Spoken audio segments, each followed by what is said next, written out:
সোহাগ ভাই আপনার ফিটনেস জার্নিটা যদি শেয়ার করতেন আমাদের সাথে। আচ্ছা, আমি স্পোর্টস ফুটবলার ছিলাম। তো স্টেডিয়ামে একটা ফুটবল ম্যাচের মাঝে আমি উল্টো করে বাইসাইকেল শট করতে গেছি। আচ্ছা আচ্ছা। তো বাইসাইকেল শট আমি এর আগে কোনোদিন করি নাই, জোশ হিসাব করছে আমি করতে গেছি এন্ড হঠাৎ করে একটা প্লেয়ার আমার সামনে চলে আসে, তার কাঁধের উপর আমার পাটা আটকে যায়। তো আটকায় যাওয়ার পরে আমি তো নিচের দিকে, তো আমার মাথা নিচের দিকে চলে যায়। তো হাত দিয়ে আমি জিনিসটা প্রোটেক্ট করার জন্য পিছনে যখন হাত দেই, তো আমার হাত অনেক সরু ছিল। তো যার চিকন সরু ছিল, আমার বডিতে তেমন হচ্ছিল না, হাতটা এই দিক থেকে ভেঙে যায়। তো আমি ওটা সেন্সে ছিল না, আমি উঠে দৌড় দেই, তখন দেখি আমার হাতটা 90 ডিগ্রিতে ওই দিক চলে গেছে। মানে ওর সেন্স থাকে না হ্যাঁ, নড়ে। এটা তো ইমার্জেন্সির মধ্যে না, তো সেন্সিল। তো আমি সাথে সাথে পড়ে যাই। তারপর আমাকে নিয়ে যায় হাসপাতালে চিকিৎসা করা। তো ফুটবল ক্যারিয়ার আমার ওখান থেকে শেষ হয়েছে। তো তারপরে আমি ওখান থেকে করোনা লাস্টের দিকে আমি বাসায় একটু টুকিটাকি হোমওয়ার্ক ভাই যেটা বললো যে ম্যাক্সিমাম কিন্তু জিনিসটা শুরু হয় বাসা থেকে। অনেকে বলে না, এক্সকিউজ দেয় যে আমি জিমে যেতে পারতেছি না, আমার কাছে টাকা নাই বা সময় নাই। বাসায় কিন্তু অনেক কিছু করা যায়, বাসায় করা যায়। তো আমি বাসা থেকে শুরু করি। মাস দুয়েক করার পর মনে হচ্ছে যে না, আমার একটু ওয়েট ট্রেনিং দরকার আছে, আমার বডি ওয়েটে হচ্ছে না। তখন আস্তে আস্তে শিখতেছি অনেক কিছু বিভিন্ন জায়গা থেকে। পরে একটা লোকাল জিম থেকে শুরু করি, আস্তে আস্তে মোটামুটি যখন গেন হতে থাকে, শিখতে থাকি আস্তে আস্তে। কারণ ন্যাচারালি মাসল গেনের ক্ষেত্রে একটা ভালো টাইম লাগে। আপনারা তো স্টাডি করা আছে, আপনাদের জিনিসগুলো একটু একটা হিউজ টাইম লাগে, সময় দিতে হয়। হ্যাঁ।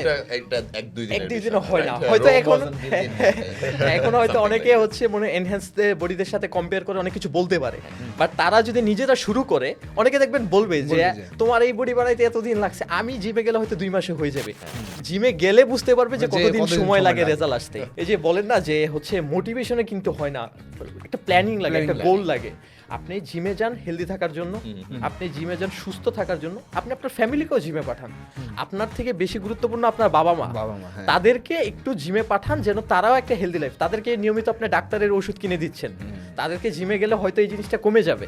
বর্তমানে আমার যে প্ল্যানিংটা, যে আমি যতটা পারি যে আমাদের ইয়ঙ্গার যারা আছে তাদেরকে ইন্সপায়ার করার জন্য, যে আমি যদি পারি তুমিও পারো।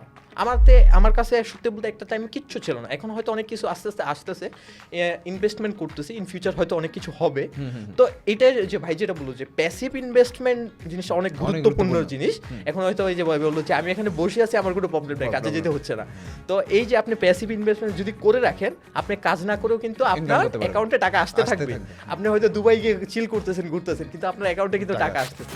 সো এটাই আর কি, হেলদি লাইফ মেনটেন করা সবার পক্ষে জরুরি। কারণ বর্তমানে আবহাওয়া দেখা যায় একটু অন্যরকম। আমাদের বাপদাদার আমলদের কথা, তারা রোদে পড়তো, বৃষ্টিতে ভিজতো, তাদের কিচ্ছু হতো না, হয়তো একটা নাপা ট্যাবলেট খেয়ে সেরে যেত।